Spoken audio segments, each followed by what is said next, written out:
So guys, ito po yung finished product natin na fried Taiwan na bangus. So niluto natin siya sa gata. Na mayroon siyang red bell pepper, green chili, tsaka sibuyas dahon. Ayan, napakasimpleng luto. Ayan, napaka-yummy po. Wow, magic!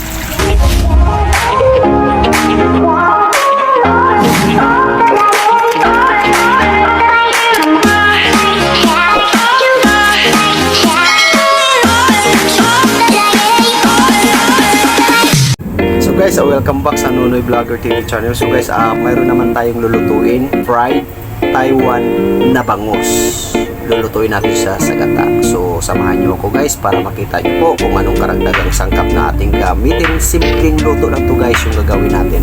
Diba? Tara, let's go! Guys, ito po yung mga sangkap na ating gagamitin para sa bangus fried Taiwan. Ayan. Ayan guys, so yung lulutuin natin. Ayan po. Ayan.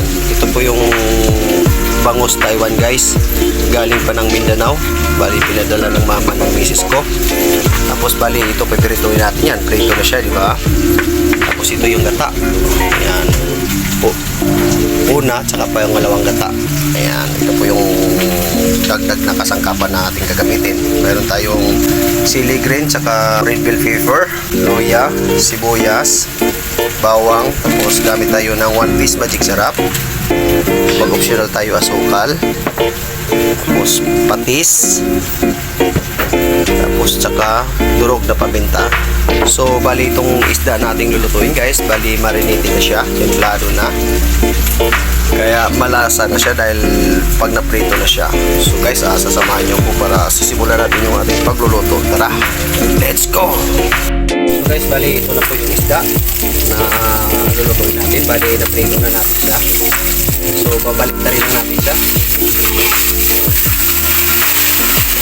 Bali ang tawag nito guys na isda, Taiwan bangus. Wala kung saan galing siya, sa tabang ba o sa dagat. Masarap daw to, sabi ng mama ko. So tatry natin magluto. Ito, pa-fried ko siya dahil gagataan natin siya. Okay, guys, tanggalin na natin siya. Mix na natin yung panghuli.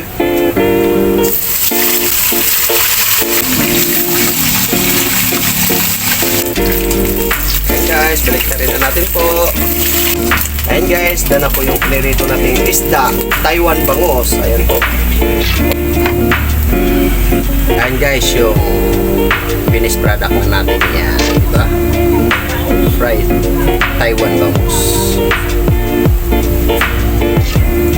Ayan guys, so maglagay lang muna tayo ng kunting mantika, yung galing sa pinagprituan natin, para igisa lang natin yung ricado. Unahin natin yung sibuyas.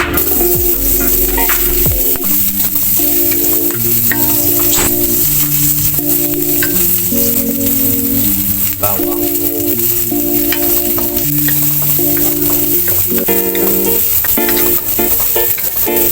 Luya.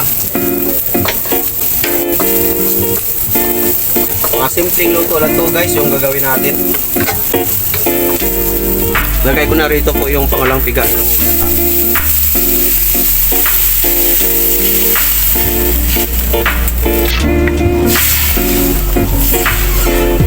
Maglagay pa ako ng durog na paminta.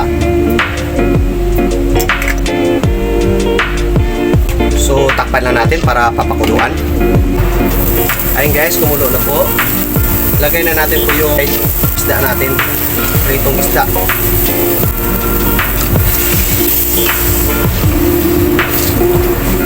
Sarap.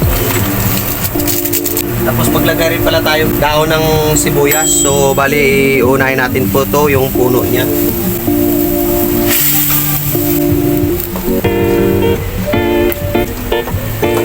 Next natin lagay po yung gata. Mabilis lang yung luto natin dahil fried na yung isda natin.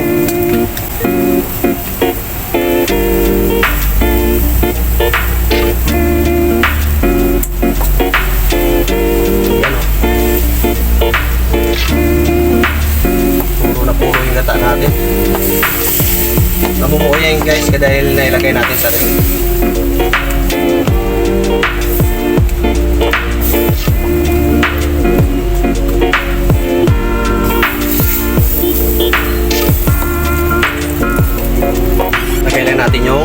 chili green. Takpan lang natin mga 2 minutes.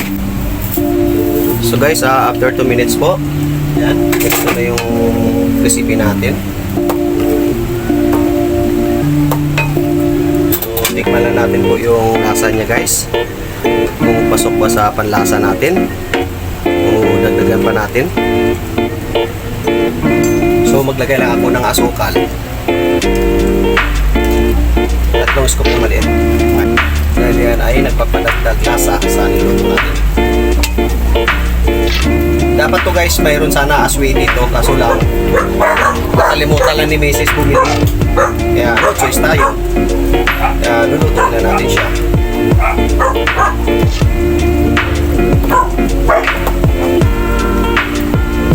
So tingnan na natin. Dagdagan tayo ng patis, siguro 2 scoop na kutsara.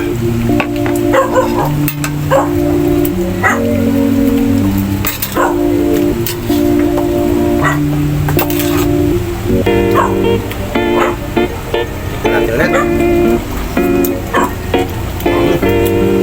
So lagay na natin po yung red bell pepper.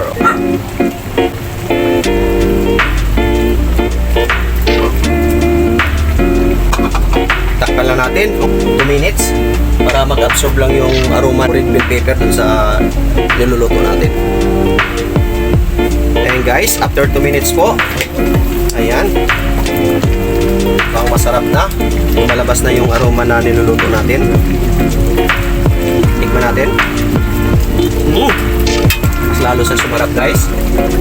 So huli natin lalagay yung dahon ng sibuyas. Ayan po,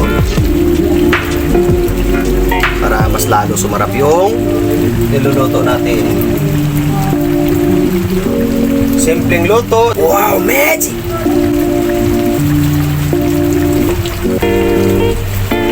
Pala natin po another 1 minute. Ayan, palabasin natin yung aroma ng sibuyas. Ayan, so guys, after 1 minute, ayan, napapango yung ulam natin, oh. So guys, done na po yung ulam natin.